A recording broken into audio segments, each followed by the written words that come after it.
هم که سر برښکاره کړو د نن ورځې د سیالۍ چې څه ډول دغه سیالي پکې ترسره شوه د هماغه لومړنۍ راتګ شیبې یو بل ته هرکلی او ښه راغلاست او دلته بیا ټاس او دا هم ګډه انځور اخیستنه او دا هم د شریفي سپورټ په مقابل کې د لوبغاړو لوبېدنه چې ګول وهنې هڅه یې کړې وه دا هم یو بله موقع او دا هم هغه بار بار هڅه شریفي سپورټ په مقابل کې دلته بیا بهترینه دفاع عباد الله علي ترسره کړې وه باقر علیزاده ګول ساتنه که ګورو نو په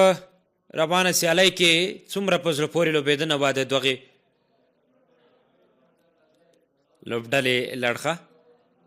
او دا هم یو بل موقع چیرته چې ګول وهنه ترسره کیږي د لوبغاړي لړخه د شریفي سپورټ په مقابل کې دا هم یو بل موقعیت دا بیا یو بله شیبه چیرته چې ګول وهنه پکې لومړی ځل لپاره د شریفي سپورټ لوبډله او لوبغاړی عصمت ابراهیمي څومره ښه ولوبېدل په رابانه سیالۍ کې البته په دغه تېره سیالۍ کې د دلاورزاده درې ترکمن لوبډۍ لوبغاړي بهترینه لوبېدنې ترسره کړله په دې هیله چې تاسې هم د لوبې څخه خوند اخیستی وي او د خوښې وړ مو ګرځېدلي وي دا یو بله موقع وه د ګول وهنې لپاره چې په وروستیو کې مرتضی صادق زاده ګول وهنه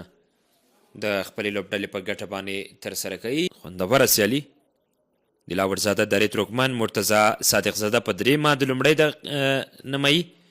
او په اتمه د دویمې همدا شان خداداد رمضاني په اوومه نصرت الله حسیني په څلورمه همدا شان بیا د شریفي سپورټ لپاره په 14مه دقیقه کې عصمت الله ابراهیمي چې ګول وهنه یې ترسره کړله